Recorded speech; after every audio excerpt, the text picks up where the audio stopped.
So when you put into the shoe in prison or jail, there's definitely people with claustrophobia.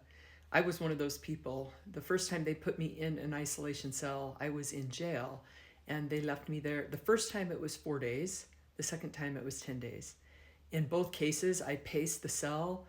I pretty much had a full on panic attack. And by the time they took me out of the cell, I couldn't even say my name. Like I kept looking at my hands and I couldn't remember who I was. So it was terrifying. Now, by the time I got to prison, I'd had some of these hard experiences already. And so I remember when they put me in the SHU or an isolation cell in prison, when they first put me in, I started to panic. And then for me, what really helped is prayer and meditation. And fortunately, I had picked up some of those skills of being able to just deep breathe. And it also helped me to make a list, kind of a schedule for the day, because I didn't know how long I would be in there. I didn't know when they would let me out. Things like, are they going to give me food? Will I be hungry later? I can't get food. I don't know when I'm leaving this space.